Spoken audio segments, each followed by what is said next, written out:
पत्राचाळ घोटाळ्यावरून शिवसेनेचे खासदार संजय राऊत यांच्यावर नुकतीच ईडीने कारवाई केलेली आहे आणि त्यांच्याशी संबंधित काही प्रॉपर्टी ही प्रोव्हिजनली अटॅच केलेली आहे।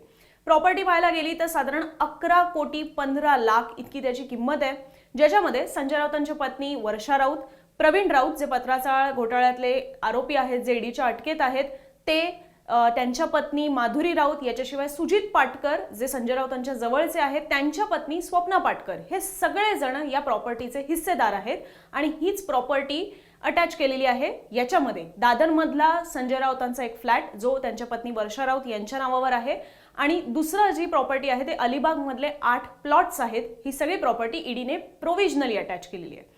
पण आता ईडीने ही सगळी प्रॉपर्टी प्रोव्हिजनली अटॅच केली, ज्याच्यामध्ये संजय राऊतांचं दादरमधलं राहतं घर आहे। तर आता ईडीने ही कारवाई केली म्हणून संजय राऊतांना त्या घरी राहताच येणार नाही का?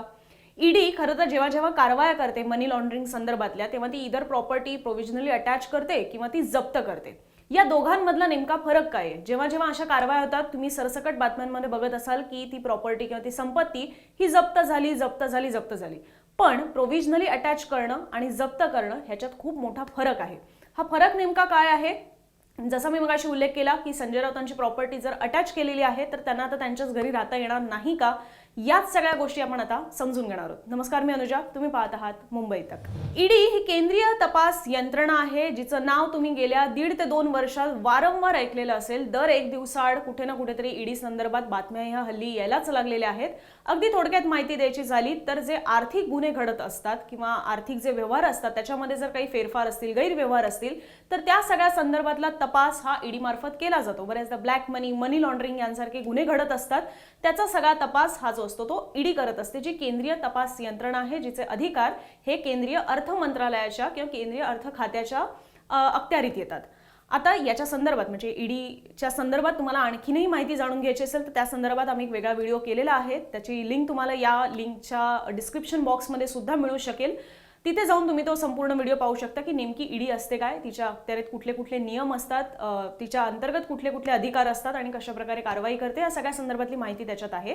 पण तुर्तास आपण जी या व्हिडिओमध्ये माहिती जाणून घेणार आहोत ती म्हणजे की ईडी जेव्हा प्रॉपर्टी अटॅच करते आणि ईडी जेव्हा प्रॉपर्टी जप्त करते त्याच्यामध्ये नेमका फरक काय असतो आणि जो संजय राऊतांचा मुद्दा आपण उपस्थित केलेला होता सुरुवातीला, त्या संदर्भातली सुद्धा माहिती जाणून घेणार आहोत। आणि ही सगळी माहिती इंडिया टुडेचे प्रतिनिधी दिव्येश सिंग यांना आम्ही विचारलेली आहे। ते हा बीट कव्हर करत असतात, ते या बातम्यांचा सतत फॉलोअप घेत असतात, त्यामुळे त्यांच्याकडूनच आम्ही ही माहिती जाणून घेतलेली आहे। तर नेमकी ईडी जेव्हा प्रॉपर्टी अटॅच करते आणि जप्त करते त्याच्यात फरक काय असतो तो आता पाहूयात। ईडी ज्या कायद्यानुसार काम करत असते त्या prevention of money laundering act chapter 3 section 2(1)(d) नुसार संपत्ती जेव्हा प्रोव्हिजनली अटॅच केली जाते तेव्हा त्याचे मालक किंवा त्यांचे कुटुंबीय तिथे राहू शकतात, मात्र ती संपत्ती ते कोणालाही विकू किंवा त्याचं कोणालाही ट्रान्सफर करू शकत नाहीत, त्यात कोणतीही दुरुस्ती करू शकत नाहीत।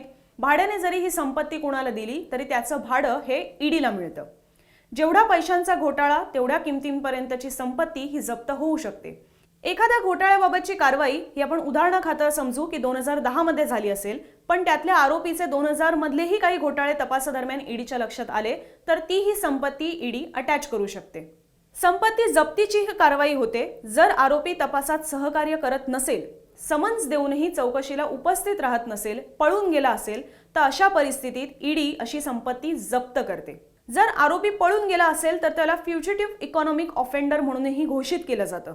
अशा वेळी कोर्टाकडूनही संपत्ती जप्त करण्यासंबंधी आदेश घेता येतात। इक्बाल मिर्ची केसमध्येही सहकार्य न केल्यामुळे त्याच्या बायकोची संपत्ती जप्त करण्याचे आदेश हे कोर्टानेच दिलेले होते, त्यावेळेला त्यांना सुद्धा फ्युजिटिव्ह इकॉनॉमिक ऑफेंडर म्हणून कोर्टाने घोषित केलेलं। ही संपत्ती कोण, केव्हा आणि किती वेळासाठी जप्त करू शकतं तेही जाणून घेऊयात। ईडीचे संचालक किंवा संचालकांनी नेमून दिलेले उपसंचालक संपत्ती अटॅच करण्याची कारवाई करू शकतात। संपत्ती जप्त करण्याची कारणं ही लिखित स्वरूपात द्यावी लागतात। गुन्ह्यात सहभागी किंवा संबंधित व्यक्ती जिची संपत्ती अटॅच न झाल्यास तपासात अडथळे येऊ शकतात, अशा परिस्थितीत संपत्ती ही अटॅच केली जाते। अटॅचमेंट ही 180 दिवसांपुरतीच असू शकते।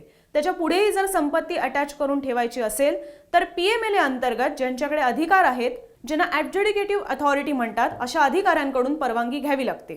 ट्रायल नंतर दोष सिद्ध झाल्यास अटॅच केलेली संपत्ती जप्त करून केंद्र सरकारच्या ताब्यात दिली जाते। जर दोष सिद्ध झाले नाहीत तर अटॅचमेंट ही रद्द केली जाते, म्हणजेच ती संपत्ती पुन्हा मालकाच्या स्वाधीन दिली जाते। तर थोडक्यात सांगायचं झालं तर सगळ्यात पहिले ही अटॅचमेंटची कारवाई केली जाते आणि त्याच्यानंतर जप्तीची कारवाई होते. जर त्या प्रोसिड्स ऑफ क्राईममध्ये तशी गरज भासत असेल, आरोपी सहकार्य करत नसतील, तर अशा परिस्थितीत ती प्रॉपर्टी ही जप्त केली जाते. पण आपण जो सुरुवातीला प्रश्न उपस्थित केलेला होता की संजय राऊत त्या घरात राहू शकणार की नाहीत, तर याचं उत्तर अर्थातच हो आहे. कारण की जसं मी सुरुवातीला सांगितलं की अटॅचमेंटमध्ये ती व्यक्ती त्या प्रॉपर्टीचा वापर हा करू शकते, मात्र ती प्रॉपर्टी कोणाला दुसऱ्याला देऊ शकत नाही किंवा विकू शकत नाही, किंवा रेंटवर जरी दिली तरी तो जो रेंट मिळतं, ते जे भाडं मिळतं, ते ईडीला द्यावं लागतं. परिणामी केंद्र सरकारच्या त्या ताब्यात जातं. तर हा फरक सांगून देण्याचा आमचा हा प्रयत्न होता. संजय राऊतांवर नेमके काय काय आरोप झालेले आहेत, ते प्रकरण काय आहे, ईडीने काय काय कारवाई केलेली आहे, त्या विस्तृत बातम्या मुंबईतक.in या आमच्या वेबसाईटवर तुम्ही वाचू शकता. या सगळ्या संदर्भातले अर्थ विश्लेषण सुद्धा मुंबई तक या आमच्या यूट्यूब चॅनलवर तुम्ही पाहू शकता. त्यासाठी सगळ्या बातम्या पाहण्यासाठी मुंबई तकच्या यूट्यूब चॅनलला सबस्क्राईब करा, बेल आयकॉन दाबा, जेणेकरून जेव्हा मी लाईव्ह येऊ तेव्हा तुम्हाला त्याचे नोटिफिकेशन्स मिळतील.